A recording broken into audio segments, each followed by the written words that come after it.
प्रिय विद्यार्थियों, आज हम पढ़ने वाले हैं त्रिच प्रत्यय। ये धातु के साथ जोड़ा जाता है और करने वाला अर्थ को प्रकट करता है। जैसे क्री धातु, इसका अर्थ हुआ करने वाला त्रिच प्रत्यय लगाने के बाद। और जैसे पट धातु, त्रिच प्रत्यय लगाया, अर्थ निकला पढ़ने वाला। लिख धातु, त्रिच प्रत्यय लगाया, अर्थ निकला लिखने वाला। तो धातु का कर्ता अर्थ अर्थात करने वाला अर्थ को प्रकट करने के लिए धातु के साथ त्रिच प्रत्यय जोड़ा जाता है। त्रिच प्रत्यय के च हलंत का लोप हो जाता है और इसके बाद में त्रि शेष बचता है। त्रिच प्रत्यय लगाने के बाद जो शब्द बनते हैं उन शब्दों का तीनों लिंगों में रूप चलते हैं। ठीक है, अब हम देखते हैं आगे। धातु है, धातु में प्रत्यय लगाएंगे, उसके बाद ये शब्द बनेगा और शब्द के बाद में बनने के बाद हम केवल इसके पुल्लिंग वाले ही रूप देखेंगे, क्योंकि हमें इनकी इतनी ही जरूरत है। क्री धातु, क्री धातु में त्रिच प्रत्यय लगाया, शब्द बन गया कर्त्री। कैसे बना? मैंने पहले भी बताया था कि यदि किसी धातु में, तो ये त्रिच प्रत्यय में भी ये नियम काम करता है, यदि किसी धातु के प्रारंभ में ही पहला ही स्वर यदि ई आता है तो ई के स्थान पर ए में परिवर्तन हो जाता है। यदि पहला स्वर ऊ आता है तो ऊ के स्थान पर ओ में परिवर्तन हो जाता है। और अगर री आता है तो री के स्थान पर अर में परिवर्तन हो जाता है। यहां देखिए प्रिय विद्यार्थियों, ये धातु में री स्वर आ रहा है, तो ये री किस में बदल गया? अर में बदल गया। जब ये अर में बदल गया, इधर देखिए एक बार, जैसे ये क्री है और त्रिच प्रत्यय का ये त्रिशेष बच गया, ये री अर में बदल गया, ये क हलंत और अर और ये त्रि, इस क में ए मिल गया तो वर्ण बन गया क, और ये जो र है वो चला जाएगा ऊपर और इस प्रकार से अपने पास में शब्द बन जाएगा कर्त्री। इसके बाद में देखेंगे हम गम धातु। गम धातु में त्रिच प्रत्यय लगाया, शब्द बना अपना गंत्री और इसका कर्ता अर्थ या पुल्लिंग वाला रूप बन जाएगा अपना गंता।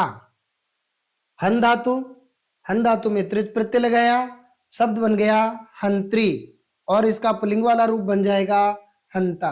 परीक्षा में किसी भी प्रकार से पूछा जा सकता है, इसका ये रूप भी आ सकता है और ये वाला रूप भी आ सकता है। ज्यादातर इन्हीं रूपों के आने की संभावना रहती है। कैसे? कंफ्यूजन यही होता है, यहां तो त्रिच का त्रि दिखाई दे जाएगा तो हम सीधे सीधे समझ जाएंगे कि इसमें तो त्रिच प्रत्यय है, लेकिन ये लास्ट में ता दिखाई दे जाएगा तो यहां पर आगे एक तल प्रत्यय आएगा, उसका भी ता दिखाई देता है, लेकिन उसमें और इसमें अंतर होता है। ये धातु के साथ जोड़ा जाता है, ये धातु के साथ जोड़ा जाता है और वो शब्द के साथ जोड़ा जाता है। जब हम तल प्रत्यय पढ़ेंगे तब त्रिच प्रत्यय में और तल प्रत्यय में अंतर बिल्कुल आपको बताया जाएगा। आगे देखिए, श्रु धातु है, श्रु धातु में ऊ आ रहे हैं तो ऊ के स्थान पर प्रिय विद्यार्थियों क्या बनेगा?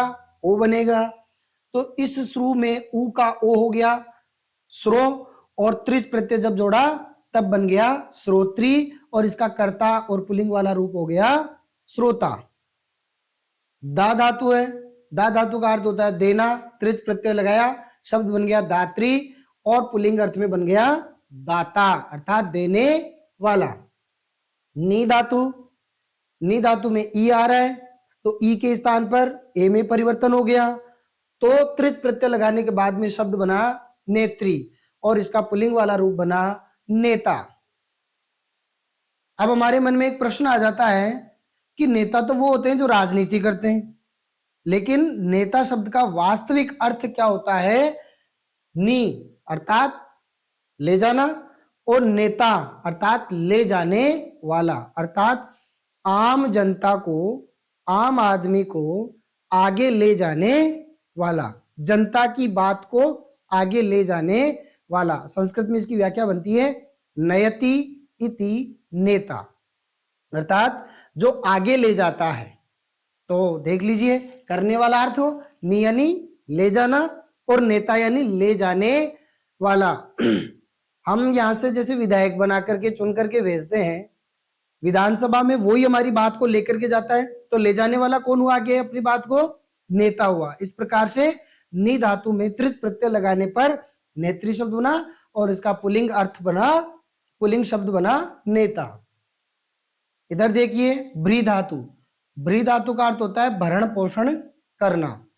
इसमें त्रिच प्रत्यय लगाया, वही री का अर में परिवर्तन हुआ तो शब्द बन गया भर्तृ, इसी का पुल्लिंग रूप बन गया भर्ता। नम धातु, नम धातु में त्रिच प्रत्यय लगाया, शब्द बन गया नंत्री। कैसे बन गया? ये मैं हलंत था, परसवर्ण संधि है। ये मैं हलंत आगे जिस वर्ग का वर्ण आ रहा है तो उसी वर्ग के पंचम अक्षर में अपना रूप परिवर्तन कर लेता है। तो ये मैं हलंत आगे तय वर्ग का वर्ण आ रहा है, त्रिच में तय, तो ये मैं हलंत भी त्रिच तय वर्ग के अंतिम अक्षर न में अपना परिवर्तन कर लिया, शब्द बन गया नंत्री और इसका पुल्लिंग रूप बन गया नंता। यहां पर भी देख लीजिए गम धातु का मैं था, यहां पर भी न में परिवर्तन हुआ। हन धातु का न है, ये त्रिच का तय है ऑलरेडी, तो ये न का न ही रह गया, हंत्री और हंता। रक्ष धातु है, ये सामान्य हलंत धातु है, इसमें ई का आगम होगा क्षय के साथ में, तो रक्ष धातु में त्रिच प्रत्यय लगाएंगे तो शब्द बनेगा रक्षित्र। इसी का एक उदाहरण आगे और दिखाऊंगा मैं, यहां लिख के दिखाता हूं। जैसे पट धातु है, पट धातु में हमने सामान्य रूप से त्रिच प्रत्यय लगाया तो शब्द बनेगा पठित्र और पुल्लिंग में इसका रूप बनेगा पठिता। इसी प्रकार से सामान्य रूप से हस धातु हलंत वाली है, तो हस धातु में भी हम यदि त्रिच प्रत्यय लगाएंगे तो पठित्री की भांति ही, रक्षित्री की भांति ही शब्द बन जाएगा हसीत्री और उसका पुल्लिंग वाला रूप बनेगा हसीता। आगे देखिए भू धातु है, भू धातु का ऊ है जो ओ में बदल गया और ओ में बदलने के बाद इस ओ का अयादि संधि के नियमानुसार अव में आदेश हो गया और अव में आदेश होने के बाद में ई का आगम हुआ। और देखिए कैसे, जैसे ये भू धातु है, भू धातु के रूप बनते हैं भव से, बनाते हैं अपन भू धातु के, भवती, भवतः, भवंती, ठीक है। तो इस भू धातु के जो रूप बनते हैं वो भव से बनते हैं। तो इस प्रकार से ये देखते हैं भाई ये भी सामान्य हलंत धातु होगी, रक्ष की भांति, पट की भांति, हस की भांति। तो ये जो भव है इसको हलंत सामान्य धातु मानते हुए इसमें भी ई का आगम हो जाएगा, तो क्या बन जाएगा? भवित्री, त्रिच प्रत्यय लगते ही, और इसका पुल्लिंग वाला रूप हो जाएगा भविता। आगे देखिए धा धातु, धा धातु का अर्थ होता है धारण करना और इसमें हमने वी उपसर्ग लगा दिया तो विधा शब्द, विधा धातु हो गई, अर्थात वी उपसर्ग है और धा धातु है, इसमें हमने त्रिच प्रत्यय लगाया तो शब्द बना अपने पास में विधात्री। और वी उपसर्ग लगाने के बाद इस धा धातु का अर्थ हो जाता है रचना करना, इससे शब्द बन गया विधाता। अब विधाता किसको कहते हैं? ब्रह्मा जी को। और ब्रह्मा जी को विधाता जब कहा तो विधाता का अर्थ क्या हो गया? रचना करने वाला, अर्थात पूरी सृष्टि की रचना करने वाला, इस पूरे संसार को बनाने वाला। तो ये जो उपसर्ग है ये भी बड़ी काम की चीज है। किसी धातु में, किसी शब्द में पहले जुड़ते हैं और उस धातु या शब्द के अर्थ को परिवर्तित कर देते हैं, उसे उपसर्ग कहते हैं। हम पढ़ रहे हैं प्रत्यय और यहां पर हम एक उपसर्ग आने से हमने उपसर्ग को भी समझ लिया। अब देखो उपसर्ग और प्रत्यय में अंतर क्या हुआ? उपसर्ग तो लगते हैं धातु या शब्द के पहले और प्रत्यय लगते हैं धातु या शब्द के बाद में, ठीक है। अब आगे देखो यहां पर देखिए वी उपसर्ग लगाने के बाद में धा धातु से रचना करने वाले के अर्थ में विधाता अर्थात रचना करने वाला शब्द बना। अब देखिए ज्ञा धातु, ज्ञा धातु का अर्थ होता है जानना और त्रिच प्रत्यय लगाया तो शब्द बन गया ज्ञात्री और पुल्लिंग अर्थ में बन गया शब्द ज्ञाता। जानना क्रिया से त्रिच प्रत्यय लगाने पर ज्ञाता शब्द का अर्थ निकला जानने वाला। ठीक है, इसी प्रकार से ये पट धातु का हमने देख लिया। तो त्रिच प्रत्यय हम पढ़े हैं और इसमें से यदि प्रश्न आता है तो आपका प्रश्न गलत नहीं होना चाहिए।